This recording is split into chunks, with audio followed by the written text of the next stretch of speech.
Session આપણું અહીંયા ચાલે છે. મિત્રો, આ વર્ષે ગુજરાત અર્થશાસ્ત્ર પરિષદમાં કારોબારીની અંદર આપણે નક્કી કર્યા મુજબ જે અધ્યાપક મિત્રોએ પેપર અહીંયા મોકલી આપ્યા છે એ પેપર રજૂ થશે એને જ પેપર પ્રેઝન્ટેડ સાથેનું સર્ટિફિકેટ આપવાનું આપણે નક્કી કરેલ છે. કદાચ પેપર અહીંયા મોકલ્યું હશે પણ જો પ્રેઝન્ટ નહીં કરે તો આપણે સર્ટિફિકેટ આપવાના નથી. એટલે મહેરબાની કરીને જે અધ્યાપક મિત્રો વિદ્યાર્થી મિત્રોએ પોતે રિસર્ચ પેપર અહીંયા મોકલાવ્યું હોય તો એમને પ્રેઝન્ટ કરવું ફરજિયાત છે. અને અહીંયા કોઈ પરીક્ષા કે આપણે ટેસ્ટ લેવા નથી બેઠા. જ્યાં જ્યાં ભૂલ થતી હોય ત્યાં સુધારીશું. પણ આપણે જ્યારે રિસર્ચ પેપર લખીએ છીએ તો કઈ બાબતો ધ્યાનમાં રાખવી જોઈએ, કઈ રીતે આગળ વધી શકાય, એક ઉમદા હેતુ સાથે દરેક અધ્યાપક મિત્રો વિદ્યાર્થીઓ પોતાના પેપર રજૂ કરે એ ખૂબ જરૂરી છે. અને હવે આગળનું સેશન આપણે ચાલુ કરીએ. પહેલાં ઈ પેપર પ્રેઝન્ટ થશે, ત્યારબાદ દરેક વિદ્યાર્થી અને અધ્યાપક મિત્રોના પેપરો રજૂ થશે. તો સૌ પ્રથમ હું રોહિતભાઈ શુક્લ સાહેબને વિનંતી કરું કે તેઓ પોતાનું પ્રથમ વક્તવ્ય આપે, ત્યારબાદ આજના ચેરપર્સનનું એક પરિચય આપે. માનનીય શ્રી રોહિતભાઈ શુક્લ સાહેબ.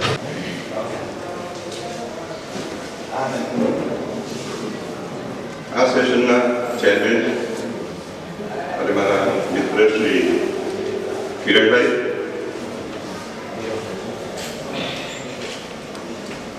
કચ્છ યુનિવર્સિટીના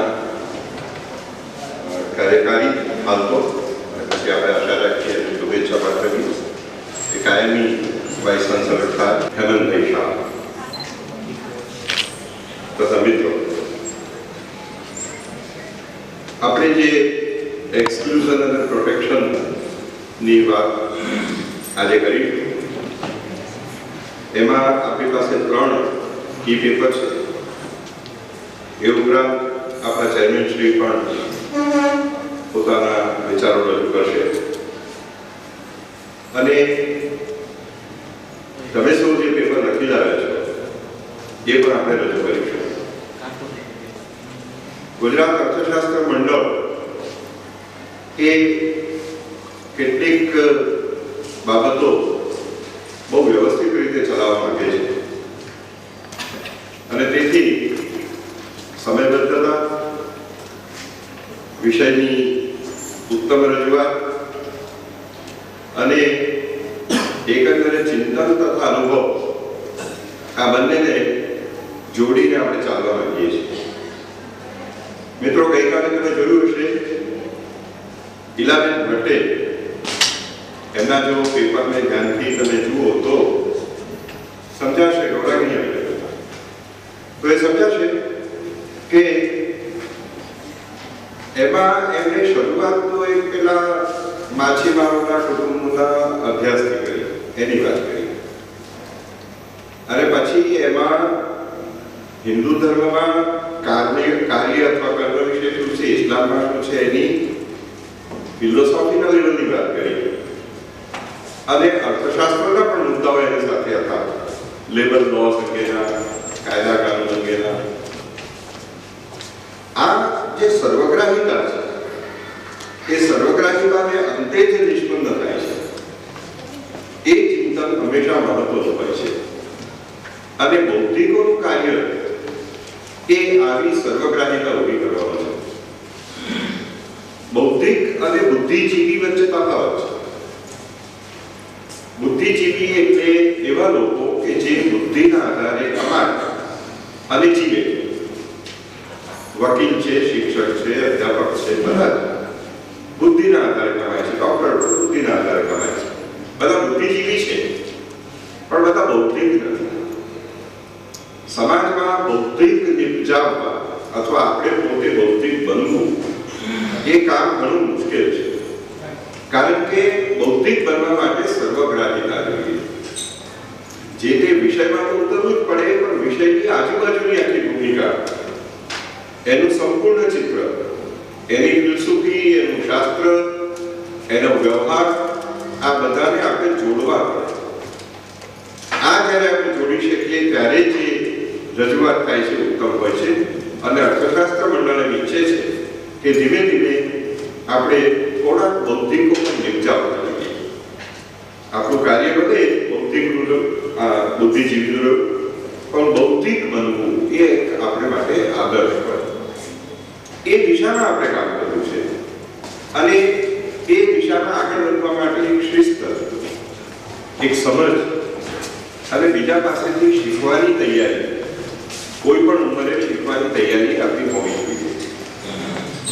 તમે ગઈકાલે એ પણ જોયું હશે ઇલાબેનના ઉદાહરણમાંથી કે આઈજી પટેલ સાહેબ જેવા એટલે ઘરે પહોંચી ગયા અને બેલ વગાડ્યો, ડોર બેલ, ત્યારે એમને માનું બોલ્યું અને એમને કીધું કે હું આઈજી પટેલ છું અને મારે તમારા સેવાના કાર્ય વિશે જાણવું છે. તમે કીધું કે હું ક્યાં જ જઉં છું, સ્કૂટર પાછળ બેસી જાઉં. આ કેટલી વિનમ્રતા, કેટલી સાહજિકતા. અને સ્કૂટર ઉપર બધે ફેર્યા. અમદાવાદના એવા વિસ્તારો છે, તમે સૌ જાણતા હશો, કે જે બહુ બીચ વિસ્તારો છે. ત્યાં બધે એમને ફેરવી અને સેવા બધી બતાવી કઈ કઈ ઠેકાણે એવું કામ ચાલે છે. આ જે ઘટના છે એને આપણે એવી રીતે જોઈએ કે બિલકુલ ડાઉન ટુ અર્થ, વ્યવહારની સાથે, જેને આપણે તૃણમૂલ કહીએ છીએ. મમતા બેનર્જીના પક્ષની વાત નથી, પણ Trinamool, down to earth, basics, આપણી આજુબાજુ ચાલતી મૂવમેન્ટ્સ, આપણી આજુબાજુ ચાલતી ઘટનાઓ, એને આપણે સમજવાનું છે. અને મિત્રો, મારે ખાસ એક સેન્સ રોમાંચિત થઈને કહેવું જોઈએ કે આપણે માટે, ગુજરાતના અર્થકારણના અભ્યાસીઓ માટે એક વિશેષ જવાબદારી પણ છે અને તક પણ છે. ગુજરાતને વિકાસનું મોડલ કહેવામાં આવે છે અને આ જે નવ્ય મૂડીવાદ કહેવામાં આવે છે, નવ્ય મૂડીવાદમાં ગુજરાત કઈ રીતે વિકસી રહ્યું છે એની ઉપર આખી દુનિયાની નજર છે. ગઈકાલે એક મિત્ર મળ્યા હતા, એમણે કીધું હતું કે વિદેશની, અમેરિકાની સારામાં સારી યુનિવર્સિટીઓમાંથી વિદ્યાર્થીઓ, અધ્યાપકો ગુજરાત આવે છે અને અહીંનો અભ્યાસ કરે છે. અને આ સંખ્યા નાની સુધી નથી. ક્યાંક અમુક બાબતોમાં 250-300 જણા સેટ જેવી યુનિવર્સિટીમાં આવી ગયા. આટલા બધા બહારના લોકોને જો અહીંયા રસ પડતો હોય, અમેરિકાની બેસ્ટ યુનિવર્સિટીઝના 250 જણ માત્ર સેટમાં આવ્યા, બીજે બધે ગયા જુદા. આમ તો આંકડો લગભગ 3000 પહોંચે છે. તો આટલા બધા લોકોને આ ગુજરાતનું મોડલ, આ નવ્ય મૂડીવાદનું મોડલ શું છે, એમાં એક્સક્લુઝન શું છે, એમાં ઇન્ક્લુઝન શું છે, એમાં ગ્રોથ શું છે, ડેવલપમેન્ટ શું છે, આની બહુ મોટી વિમાસા છે. ત્યારે આપણે તો અહીંયા આગળ જ બેઠા છીએ. અંગ્રેજીમાં એક શબ્દ વપરાય છે, હેવિંગ એ રિંગ સાઇડ સીટ. તમે બોક્સિંગની રમત જોઈ હોય તો તમને ખ્યાલ હશે, ટીવી ઉપર જોયું હોય તો પેલા જે મુક્કા મારે ત્યારે જે પેલી રિંગ બનાવી હોય, મુક્કાબાજી પ્લેટફોર્મ બનાવ્યું હોય, એની બિલકુલ બાજુમાં જે બેઠા હોય એને ખૂબ બરાબર જોવા મળે. ગામમાં લઈને મુક્કો કેવી રીતે આવે, કેમ દોડ્યો, પેલો કેમ દોડ્યો, કેવી રીતે ઉછળ્યો, કેવી રીતે બચ્યા. આ રિંગ સાઇડ સીટ કહેવાય. આપણી બધા પાસે આ રિંગ સાઇડ સીટ છે. ધ્યાન રાખો, આપણી પાસે ગુજરાતના અર્થકારણના અભ્યાસીઓ પાસે એક રિંગ સાઇડ સીટ છે. આપણે જે વિચારીશું, જોઈશું, બોલીશું, લખીશું એ ભવિષ્યમાં કામ લાગશે ને. અત્યારના પણ ઘણા લોકો જાણવા ઉત્સુક છે. મેં કીધું તેમ લગભગ 3000 પરદેશીઓ અહીંયા આવે છે. ગયા વર્ષે આવી ગયા. આ સુનિલ પારેખે મને કહેલું ગઈકાલે. તો જરાક વિચાર કરો, આપણે આપણા માત્ર અભ્યાસક્રમોમાં વ્યાખ્યા, લક્ષણ, પ્રકાર, લાભ, ગેરલાભ, ઉત્સવના આવું ભણાવી દઈએ છીએ અને આપણું કામ પૂરું થયું એવું માનીએ છીએ. કોલેજમાં સેમેસ્ટરની જે મુસીબતો છે હું જાણું છું ને, અભિદૃષ્ટિમાં વારંવાર લખું છું. તમે કદાચ ન વાંચતા હો તો તમારી જવાબદારી છે, પણ હું લખું છું. પણ તમે જુઓ, એ તમારે કરવું પડે છે અને આ કરવા જેવું છે.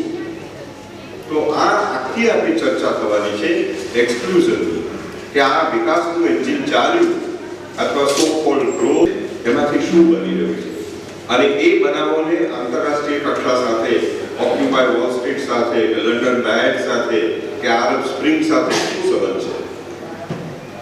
આ બહુ જ મહત્વની ઘટના છે. આપણે રોમાંચિત થઈએ એવી ઘટના છે. It's a fantastic experience. To get into it. એટલે આપણે એમાં જવાનું છે અને આ સેશન દરમિયાન એ કરીશું. ઘણા બધા મિત્રોના પેપર્સ છે, એટલે આપણે એ દિશામાં જઈશું. મને આનંદ છે, મેં કીધું તેમ મારા યુવાન મિત્ર કિરણભાઈ વિશે બે શબ્દો કહેવાનું મને અહીંયા તક મળી છે. માટે બધા સારી રીતે જાણો છો, કિરણભાઈ દક્ષિણ ગુજરાત યુનિવર્સિટીમાં અત્યાર સુધી વિભાગાધ્યક્ષ હતા અને એ સમયમાં એમણે ઘણી નવી શરૂઆતો કરી હતી. ઘણા અભ્યાસના વર્ગો ચલાવ્યા અને એકંદરે ડિપાર્ટમેન્ટનો સપોર્ટ લઈ અને યુનિવર્સિટીનો પણ ટેકો લઈ એમણે સરસ કામગીરી કરી. એ પહેલા યુનિવર્સિટીમાં એમણે રજિસ્ટ્રાર તરીકે પણ સેવાઓ આપી. પણ આ વહીવટ અને એકેડેમિક્સ, એડમિનિસ્ટ્રેશન અને એકેડેમિક્સ, આમ તો એડમિનિસ્ટ્રેશન ઓફ એકેડેમિક્સ પણ થઈ શકે, પણ આ બંને પલ્લામાં એમણે બહુ સારી સંતુલન રાખી. સસેક્સ યુનિવર્સિટીમાં એમણે પીએચડી કર્યું, પણ એને માટે 3 વર્ષની કોમનવેલ્થની સ્કોલરશિપ એમને મળી હતી. ઘણી વખત અમે કેટલાક મિત્રો થોડુંક વ્યંગમાં અને થોડુંક ઉત્સવમાં એમ કહીએ છીએ. એક સમય એવો હતો, નામ કોઈના નહીં આપું, પણ એક સમય એવો હતો કે જ્યારે ગુજરાતમાંથી જે લોકો પરદેશ ભણી આવ્યા હતા એમનાથી ગુજરાતને કે અર્થશાસ્ત્રને બહુ લાભ નહોતો થયો. પણ કિરણભાઈ જેવા ત્યાં પીએચડી કરીને આવ્યા અને અહીંયા આગળ એમણે દક્ષિણ ગુજરાત યુનિવર્સિટીમાં જે દાખલા તરીકે માનવ વિકાસ અંગેનો એક પ્રોજેક્ટ કર્યો અને પોતાના અધ્યાપક મિત્રોને દક્ષિણ ગુજરાત યુનિવર્સિટી વિસ્તારના અર્થશાસ્ત્ર મંડળમાં પણ સક્રિય રહીને અને બીજી અનેક રીતે એમને તત્પરતા દાખવી છે અને કામ કરતા રહ્યા છે. એ આજના આ જે સેશન છે એના ચેરમેન છે.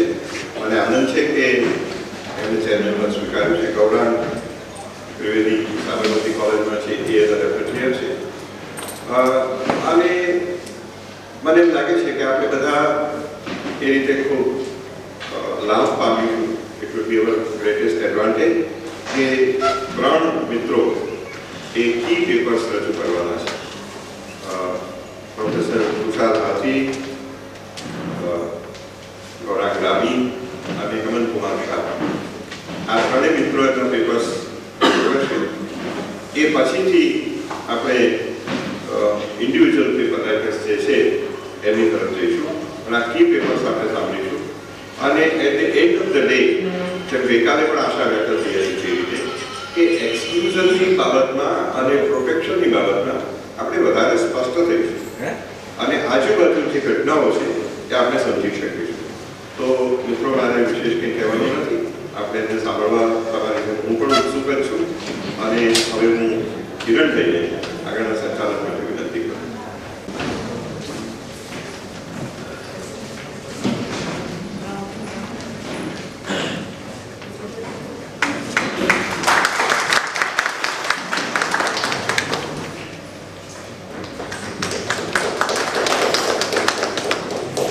सर, आपका बहुत बहुत धन्यवाद. आज हमें रिपोर्टियर के रूप में जो प्राप्त हैं ऐसे डॉक्टर गौरांग त्रिवेदी सर का स्वागत करने के लिए मैं छात्रा को आमंत्रित करती हूँ.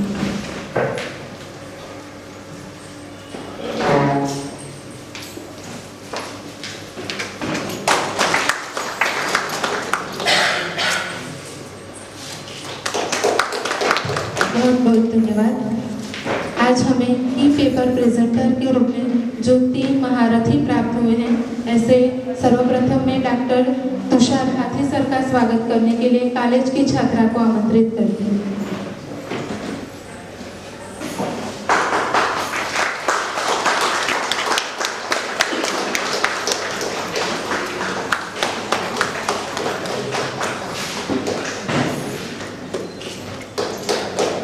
बहुत बहुत धन्यवाद.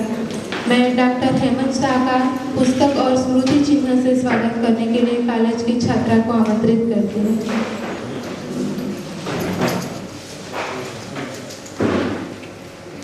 Sir, HK arts college Ahmedabad में अर्थशास्त्र के विभाग में बहुत बहुत धन्यवाद। डॉक्टर गौरांग ग्रामी सर का स्वागत करने के लिए मैं कॉलेज की छात्रा को आमंत्रित करती हूँ।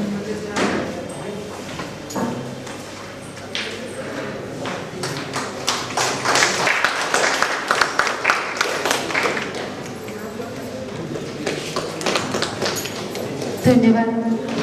मैं डॉक्टर रोहित शुक्ला सर का स्वागत करने के लिए कॉलेज की छात्रा को आमंत्रित करती हूँ।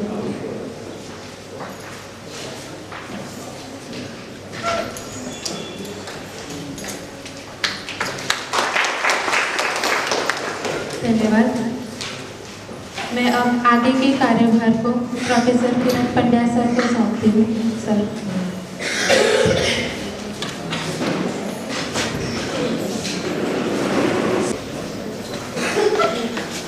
आदरणीय शुक्ला साहेब, की पेपर राइटर्स, डॉक्टर साथी मित्रों, ખરેખર મને આજે ખૂબ આનંદની લાગણી થાય છે કે આજનું જે સેશન છે સોશિયલ એક્સક્લુઝન અને પ્રોટેક્શન સેશન 4 થવાની મને તક મળે છે। આદરણીય શુક્લા સાહેબે જે વાત કરી એ ખૂબ અગત્યની છે।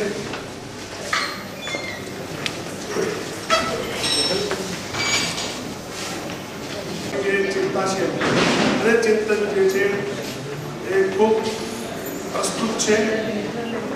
એમાં જે વિચારો જે છે એ ખરેખર જે છે તે આપણે વ્યવહારમાં અને અમલમાં મૂકવા જેવા છે। મેં ખાસ કરીને જે સમસ્યાઓ જે શિક્ષણની અને જે અધ્યાપકોની સજ્જતાની જે સમસ્યાઓ છે એના અંગે આપણે સૌ પરિચિત છે, પણ તેના અંગે શું કરવું જોઈએ તેના અંગે જે વિચારો જે છે તે અમલ કરવા જેવા છે। એની અંગે આપણે ફરી વખત વાતચીત કરીશું, પરંતુ આપણે આ સેશન દરમિયાન એ જે વાતચીત આપણે કરીશું। આપણે જે કી પેપર રાઇટર્સ છે એ કુલ 3 છે અને આપણી પાસે સમય મર્યાદા છે એ 1.5 કલાકની છે। તેથી દરેક કી પેપર રાઇટર્સ જે છે તે 25 મિનિટ આપણે ફાળવીએ અને ત્યારબાદ આપણે એની ચર્ચા કરીશું। બીજી એક ખાસ રિક્વેસ્ટ છે કે આપણા સેશન દરમિયાન જે આપણા મોબાઈલ ફોન જે છે એ વાઇબ્રેટિંગ મોડ ઉપર આપણે રાખીએ। ત્યારબાદ સેશન શરૂ થાય ત્યારે બહારથી અંદરથી બહારની જે અવર જવર જે છે એ ખૂબ ઓછી થાય એવી એક વિનંતી છે। તો સૌથી પહેલા હું ડૉક્ટર તુષાર હાથીને એમના પેપર રજૂ કરવા માટે વિનંતી કરું છું।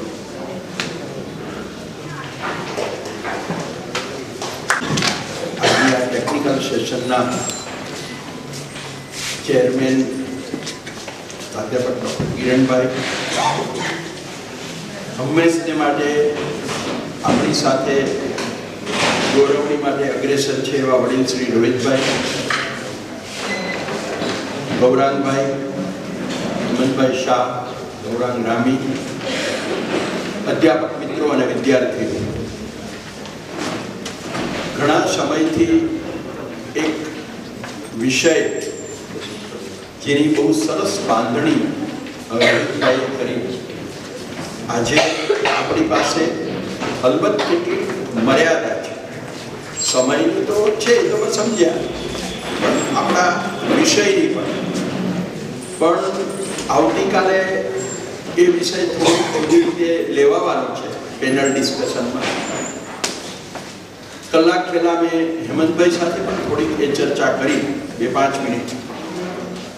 આજે જે આપણો મૂળ વિષય છે social exclusion and social protection, એ આપણે તો ગયા વર્ષની આપણી પરંપરા પ્રમાણે જે કોન્ફરન્સ હોય છે એમાં આપણે પછીના વર્ષની કોન્ફરન્સના વિષયો નક્કી કરીએ છીએ।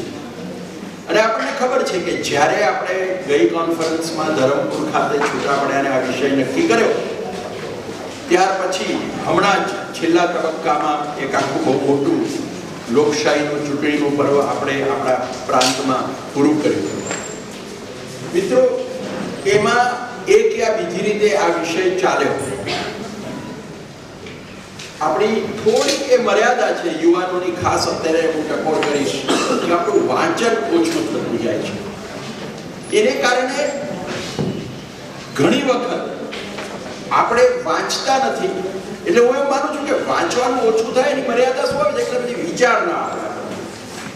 ધારો કે રોહિતભાઈનું કોઈક મેં વાંચ્યું અભિદ્રષ્ટિમાં, તો મને વિચાર આવે ને કે આ લખ્યું છે સેમેસ્ટર પદ્ધતિ માટે, શિક્ષણ માટે કે આના માટે, તો તેનો અનુભવ મને શું થાય છે એવો મને વિચાર આવે ને પછી એમાંથી કંઈક પ્રશ્નો ઉદ્ભવે.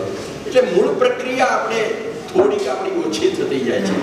આજનો જે આ વિષય છે એ ખરેખર એવો જ વિષય છે. આ વિષયના અનુસંધાને છેલ્લા દશકામાં ઘણું બધું કહેવાતું રહ્યું છે, લખાતું રહ્યું છે. મને યાદ છે કે ઇન્ડિયન એકેડમી ઓફ સોશિયલ સાયન્સે એસએનડીટીની અંદર મુંબઈમાં જ્યારે કોન્ફરન્સ ગોઠવેલી અને પુંગેકર અને થોરાટ બંને ત્યાં હતા અને થોરાટ સાહેબે એક્સક્લુઝન ઉપર બોલ્યા હતા. ત્યાર પછી પતિયાળાની અંદર લેબર માર્કેટ્સની અંદર એક્સક્લુઝન, એના ઉપર પણ થોરાટ સાહેબ બોલ્યા હતા. વખતો વખત ઘણું બધું આના ઉપર લખાય છે.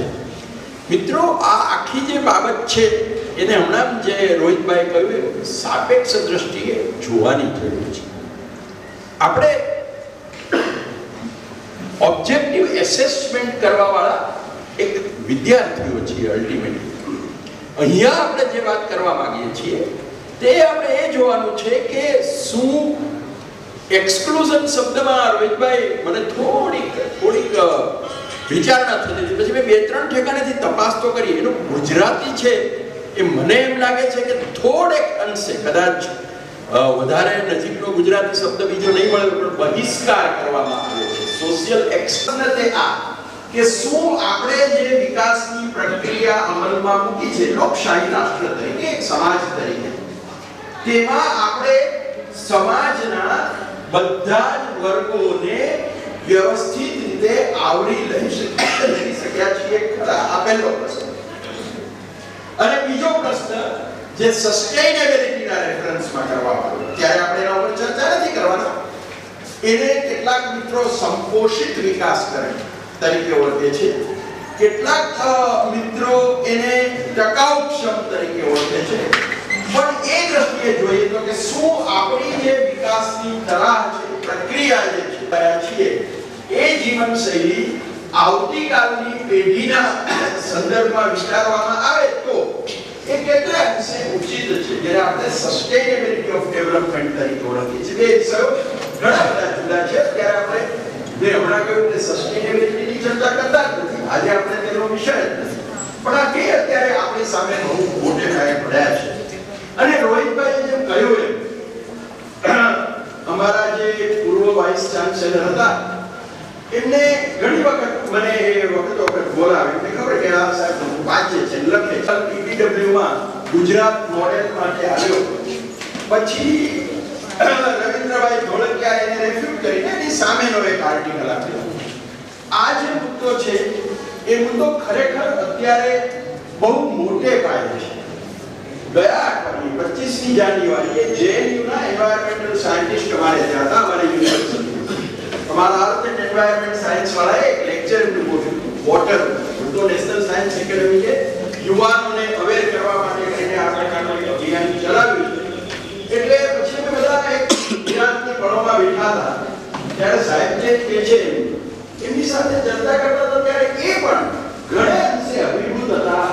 ગુજરાતની આ વિકાસની દરે, ગુજરાતની આ વિકાસની પ્રક્રિયા ઘણી બધી એમની સાથે બૌદ્ધિક ચર્ચાઓ કે આપણે જેને રૂટીન લેંગ્વેજમાં પરંપરાગત આપણી જે ભાષા છે એમાં આપણે પછાત વર્ગ તરીકે ઓળખીએ, જેમાં આપણે એક એસસી કોમ્યુનિટી, અનુસૂચિત જાતિ, બીજા આપણે કયા અનુસૂચિત જનજાતિ, આદિવાસીઓ જેને આપણે કહીએ શેડ્યુલ્ડ ટ્રાઇબ, ત્રીજું આપણે એને ગુજરાતમાં બક્ષી પંચ તરીકે વર્ષો પહેલા ઓળખ, પછી એસીબીસી કહીએ છીએ, પણ જનરલી આપણે ઓબીસી શબ્દ વાપરીએ છીએ, અધર બેકવર્ડ ક્લાસ. પછી એમાં અંદર ઉતરવું હોય તો ઘણું બધું ઉતરી શકાય છે કે એમાં ખાસ કરીને તમારે ત્યાં જે કંઈ વિકાસના પગલાઓ લેવાઈ રહ્યા છે એનું પરિણામ ક્યાં કેવી રીતે જોવા મળે છે, તો ગામડામાં શું જોવા મળે છે, અને દરેકમાં પાછું એવું થાય આ જે છે ને મુદ્દો મોટો બને છે કે એસસી પણ ગામડામાં અને શહેર, એસટી પણ ગામડામાં અને શહેરમાં, ઓબીસી પણ ગામડામાં અને શહેરમાં, વિમેન પણ ગામડામાં અને શહેરમાં, વૃદ્ધ પણ ગામડામાં અને શહેરમાં. પણ ખરેખર જે એટી બેકગ્રાઉન્ડ જેને કહેવાય ને એ પેપર્સ આપણે વાંચીએ તો આપણને ખબર પડે કે આપણા દેશમાં અને આપણા રાજ્યમાં, ત્યારે તો આપણે ગુજરાત રાજ્યની ચર્ચા કરવાના છીએ, તો ગુજરાત રાજ્યમાં આ અંગેનું ચિત્ર શું છે, જે વસ્તુ આપણે કહીએ છીએ તે અને જે આપણે જોઈએ છીએ.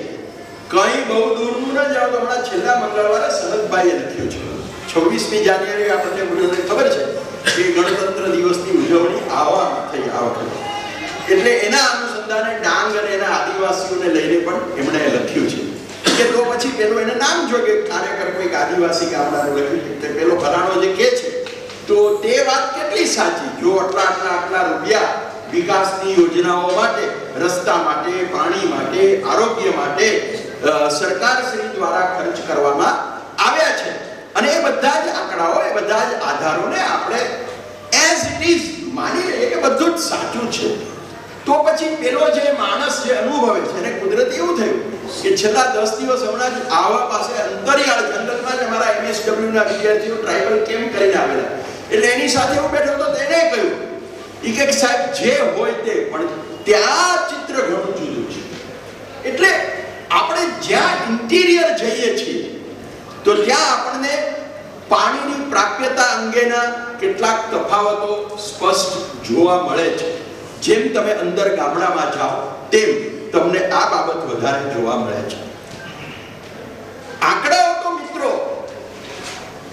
આપણે ધારો કે સ્ટેટિસ્ટિકલ એનાલિસિસ ને જ પકડીને આગળ ચાલી અને એમાં સોશિયો ઇકોનોમિક રિવ્યુ ગુજરાત સ્ટેટને પણ ગણતરીમાં આપણે કોઈ બહુ મોટી દુનિયાના આંકડાઓને ના લઈએ કદાચ, પણ સોશિયો ઇકોનોમિક રિવ્યુને લઈએ તો પણ આપણે બહુ જ નમ્રતાથી વિચાર કરીએ તો કારણોની મીમાંસા અત્યારે ભલે ન કરીએ તો પણ આપણે ત્યાં ચોક્કસ રીતે આપણે એમ કહી શકીએ એમ છીએ કે એક વર્ગ હજી આજે પણ સામાજિક બહિષ્કૃતતાનો અનુભવ કરતો રહ્યો છે.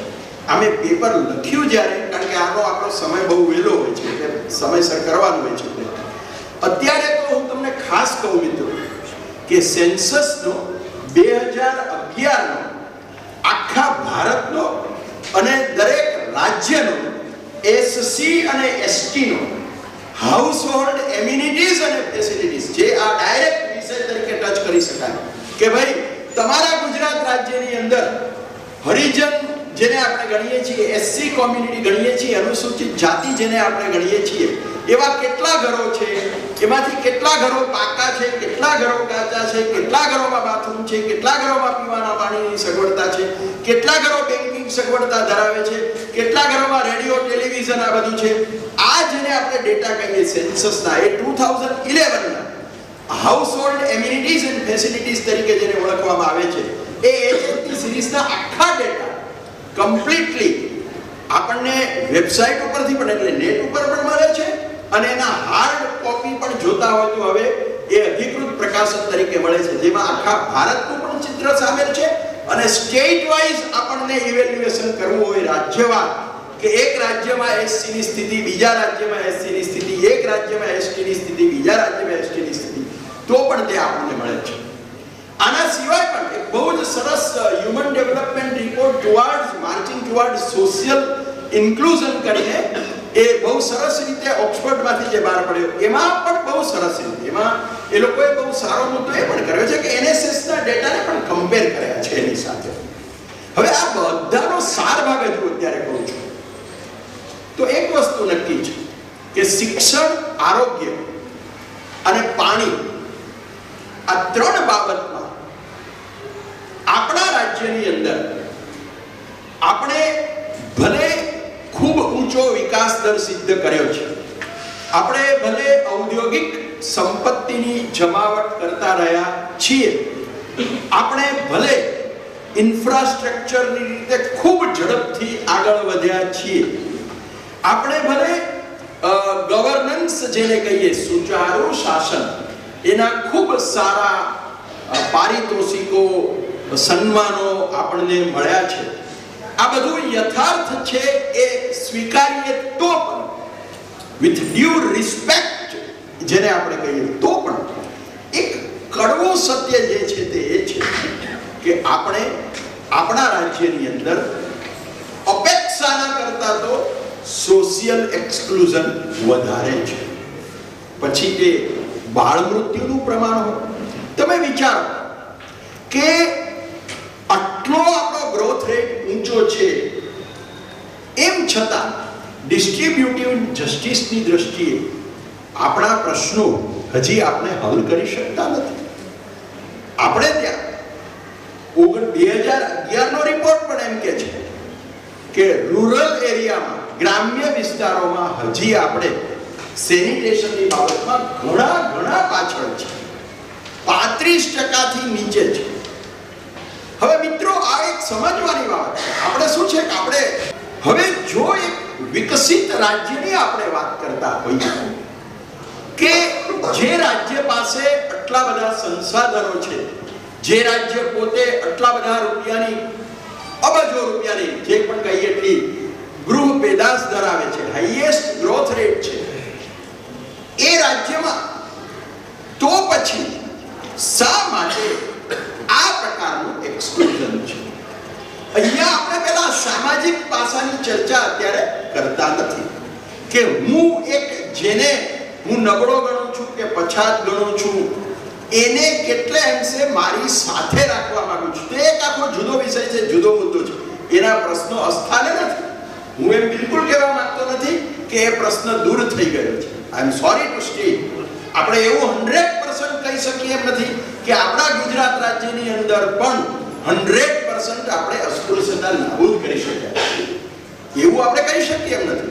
હજી હમણાંનો દાખલો 3 મહિના પહેલાનો જ કહું કે ઓછામાં ઓછા 2 શિક્ષિકા બહેનો કચ્છ જિલ્લાની અંદર એવા હતા કે જેમને they could not find a home, એ બહારના વિસ્તારમાંથી સામાજિક દ્રષ્ટિએ પછાત વર્ગમાંથી આવતા હતા, તો તેને એ ગામડાઓમાં, કારણ કે પેલી શિક્ષિકાને પેલા એની મેરિટ પ્રમાણે જ્યાં મળે ત્યાં બેન નોકરી કરવા માટે આવે છે, અને એ જ્યારે એ વિસ્તારમાં આવે છે ત્યારે એ ગામડાનો જે હોલ્ડ છે, જેને આપણે કહીએ ગામડાની ચોક્કસ જૂથોનો, એ એવો છે કે એને રહેવા માટેનો એક રૂમ પણ ત્યાં ન મળે એવી પરિસ્થિતિ ઊભી થાય છે. ધેર મે બી એનું પ્રમાણ ઘટ્યું હશે, એ વાત સાચી, પણ એ પ્રમાણ ઘટ્યું છે એ પોતે વિકાસનું પ્રમાણ પૂરું પાડતું નથી. એનાથી ઇન્ક્લુઝન થયું. જો એક વસ્તુ ખાસ સમજીએ આપણે મિત્રો કે હું કોઈને એક્સક્લુડ કરતો નથી એ વસ્તુ અલગ છે, એક્સક્લુડ કરું છું આ બંને બાબતો અલગ છે. હું તમને ધિક્કારતો નથી એ બાબત અલગ થઈ, પણ હું તમને પ્રેમ કરું છું એ બાબત અલગ થઈ. આપણે સમાજશાસ્ત્રના અલ્ટિમેટલી વિદ્યાર્થીઓ છીએ, આપણે સોશિયલ સાયન્ટિસ્ટ છીએ.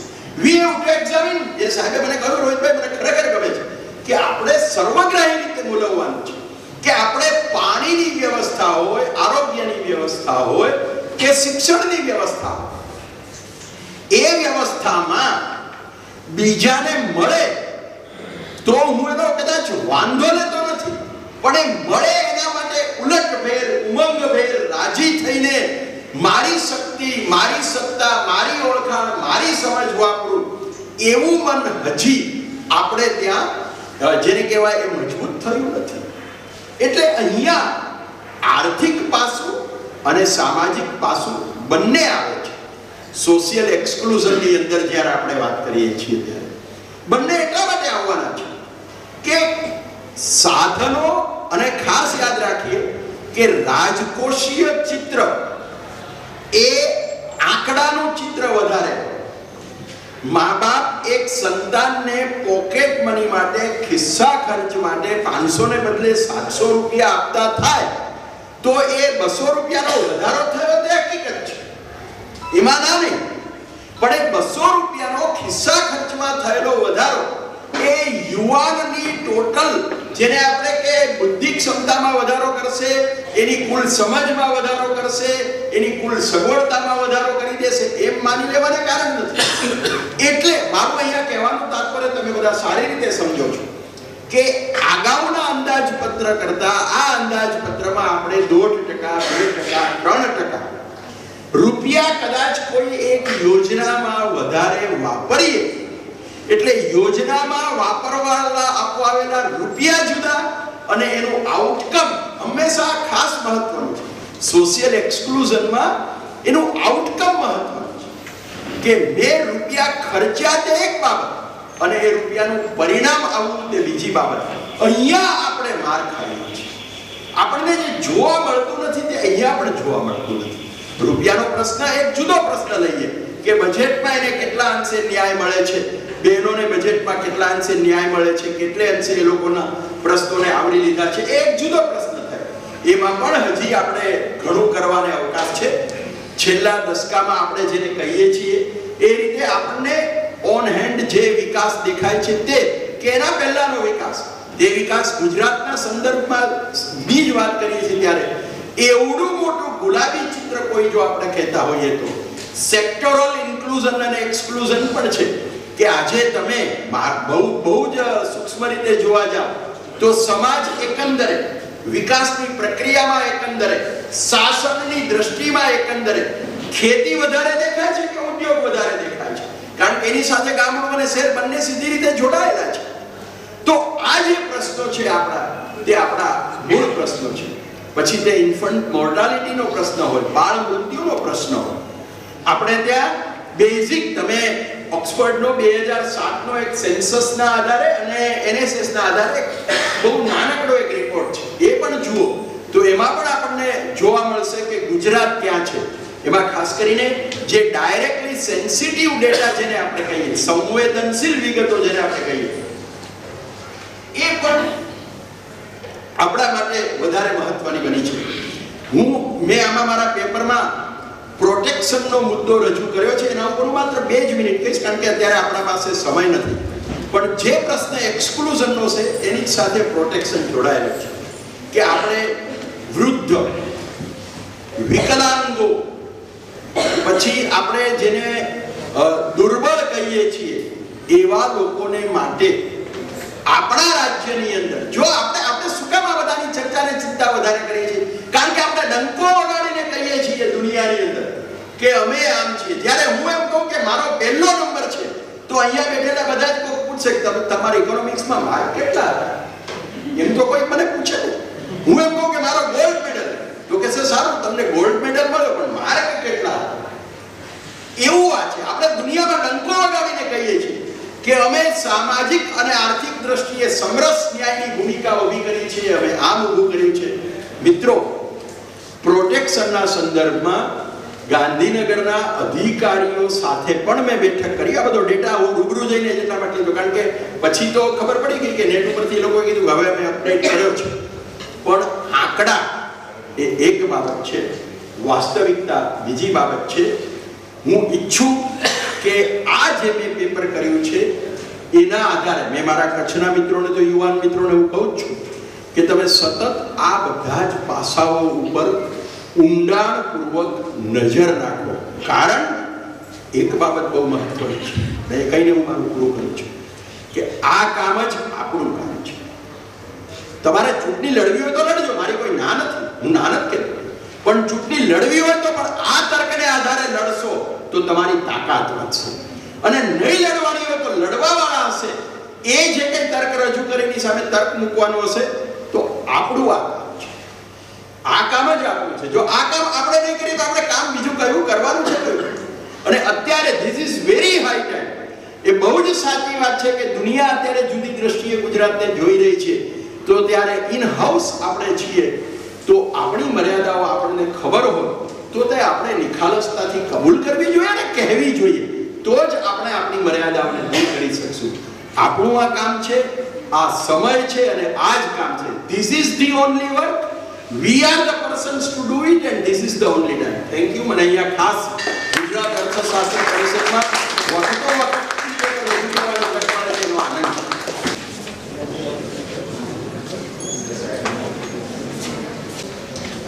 Dr. Rohit Shukla, other key paper writers, Dr. Tushar Hathi, Dr. Hemant Shah, and other invitees and paper presenters on the very important topic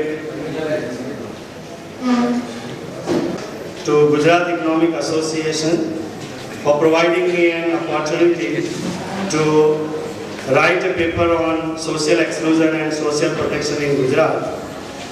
I also express my profound thanks to my head of the department, Dr. Srinivas Rao, for encouraging me a lot to write this paper.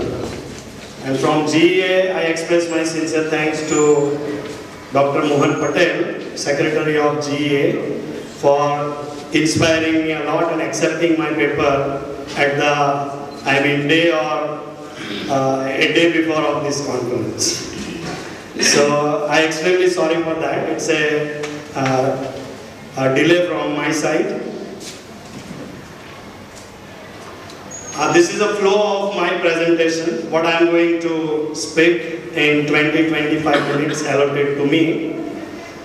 I will briefly discuss introduction, what is social exclusion and social protection, its concept, genesis, how this concept is origin, its various definitions, and particularly in Indian context, a sociological viewpoint of concept of social exclusion.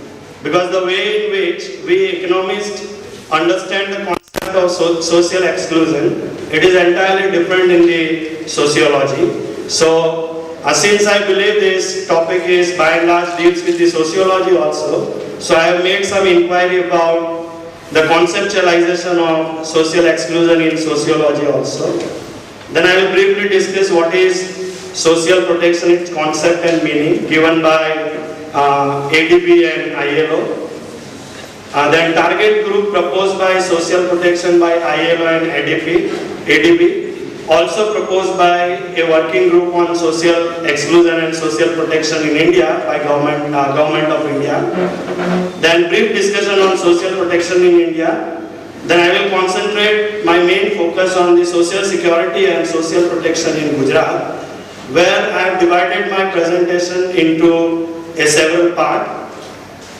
I am going to briefly examine the various schemes implemented by central government and state government for providing social protection in Gujarat, how far it is achieved, what are the advantages and disadvantages of each of the scheme, what kind of rectification is required to provide more protection to excluded individuals and groups.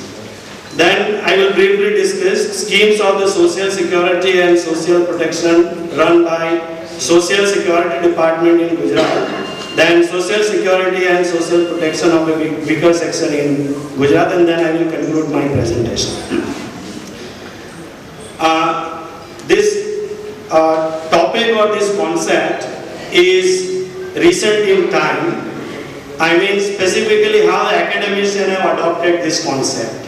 Specifically, it has started after 1995 when United Nations have made their Social and Development Summit at the Copenhagen, and after 1995 everybody is interested to look upon the concept of social exclusion and social protection across the globe. Concept of social exclusion figured prominently in the policy disclosure in France in mid-70s. The concept was later adopted by European Union in the late 80s as a key concept in the social policy, and in many instances replaced the concept of poverty. Then later on in 1995, as I discussed, it was probed by United Nations in the Social Summit at Copenhagen. As far as concern of Indian context, this concept of social exclusion, it's day back more than 3 million and enforced by the Hindu caste system, characterized contemporary form of social disadvantage. Social exclusion refers to process in which individuals and the entire community of people are systematically blocked from rights, opportunities and resources that are normally available to members of the society and which are key to social integration. But if you look at the last definition given by Silver Hillary in 2007, that has encompassed the meaning of social exclusion in a very broader framework. That social exclusion is a multidimensional process of a progressive social rupture, detaching group and individuals from social relations and institutions are preventing them for full participation in the normatively prescribed activities of the society in which they live. So basically, this concept of social exclusion are by and large concentrating on the individuals as well as groups, those who are excluded from the mainstream or from the process of development. I mean, due to some reason, I will discuss different form of social exclusion also. Due to several reasons, there are several individuals and groups, they are not able to participate themselves in the process of development. So that's why they need some kind of protection. And the moral responsibility to provide a social protection in a country like India is a state. So state has to intervene to provide them a social protection so that these socially excluded individuals and groups, they can participate themselves in the process of development, and this is how we reduce the intensity of exclusion, and they can contribute themselves in the process of development and growth. That is the basic objective of the 11th 5-year plan and the 12th 5-year plan also in the basic agenda of a inclusive growth. So if we really want to achieve a meaningful inclusive growth either in the state or in country, it is mandatory that those who are excluded from the contributing themselves in the process of development, state should provide them a protection through policy intervention or by many other means, and this is how we can achieve the basic objective of a inclusive growth of a 11th 5-year plan and 12th 5-year plan. According to Noam Chomsky, a famous philosopher, the exclusion discourse in Indian society has to be understood against the backdrop of the caste system. Caste exclusion are right and large in the Manusmriti or law of Manu, the fundamental work of the Hindu law. This was the initial time period in India where exclusions are purely based on the work assigned to a different caste or a different religion since the beginning of the Hindu religion. A social caste based on the varnas, they are divided basically into four varna: Brahmin, Kshatriya, Vaishya and Shudra. And work assigned like Brahmin, they work for scholars, teachers and priests. Kshatriya, they are warriors or rulers. Vaishya, merchants, trades or agriculturalists. Or Shudra, workers, service providers. But since in the beginning of the 19th century and 20th century in India, those who are the Shudras or those who are excluded from the participating themselves in the process of development, they rename in Indian society called Dalits, which are basically included scheduled caste and scheduled tribe and other backward communities. So in Indian modern society, they are known as a Dalits in the India.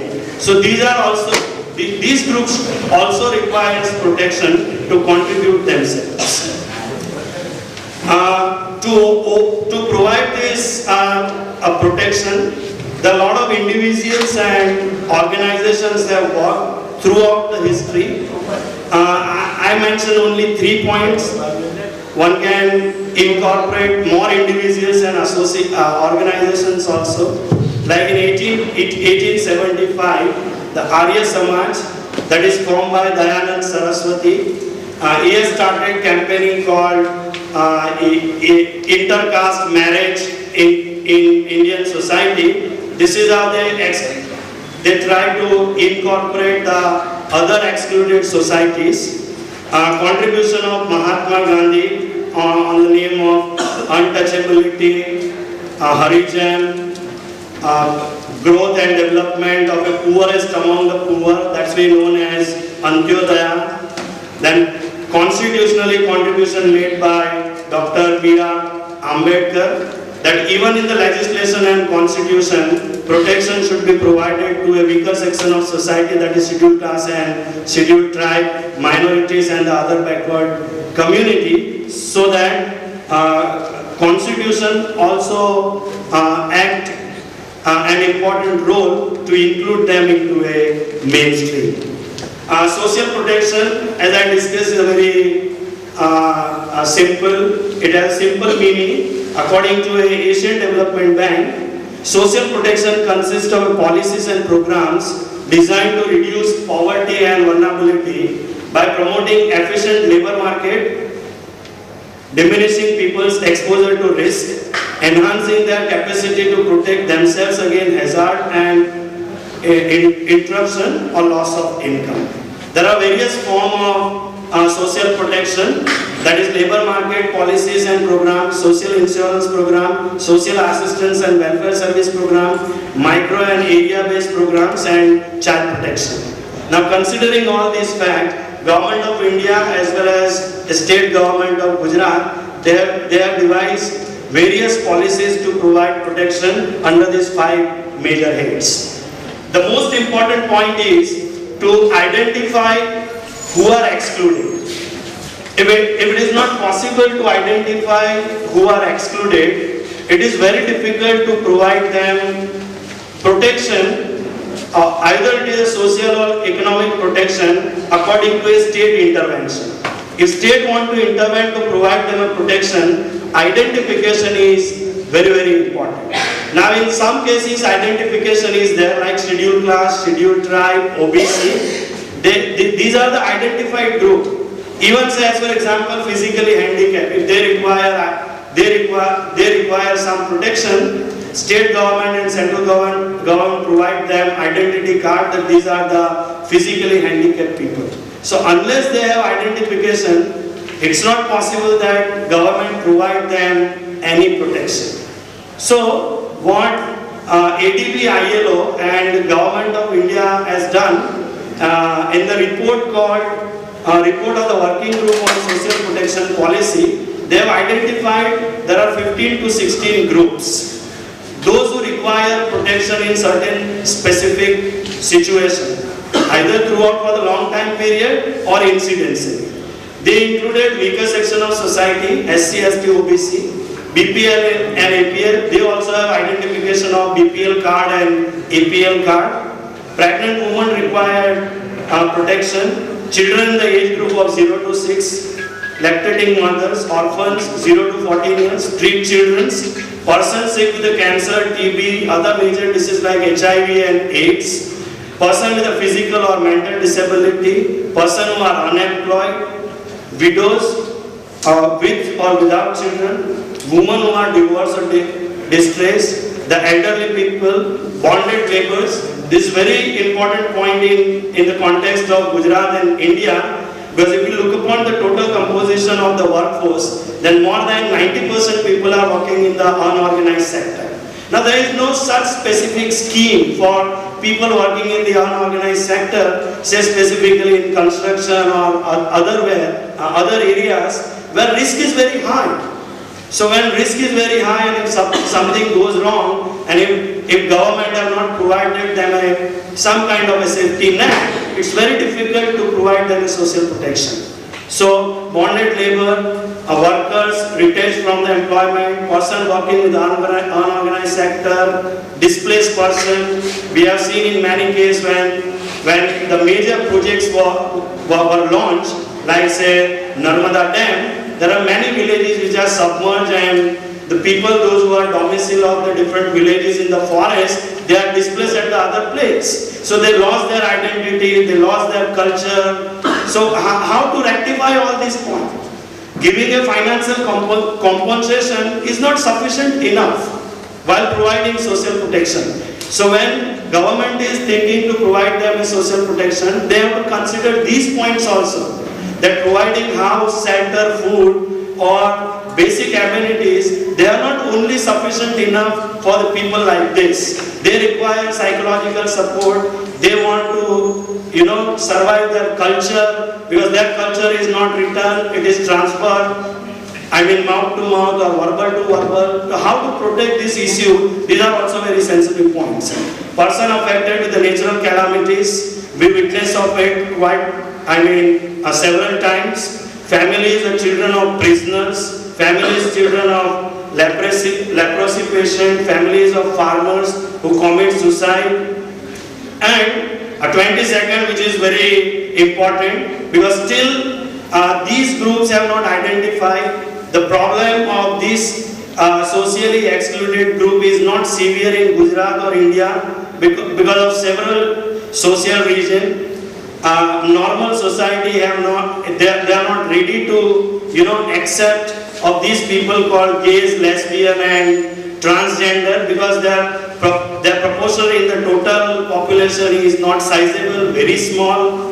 But we don't know, a day will come and we'll have to think about giving a protection of these groups also. And maybe in the Western countries, they have made some legislative changes also, changes in the constitutions also, still we have not think upon it. So if these groups are going to emerge even in Gujarat and India, we have to think for the excluded group called gays, lesbian and transgender also. So this is how I encompass all the 22 groups which require a social protection by the state or the central government. A social protection in India, as I mentioned, that initiative taken by United Nations in 1995 in Copenhagen, and soon after 1995, under the Article 41 and 42, Government of India have also started National Social Assistance Program very first time.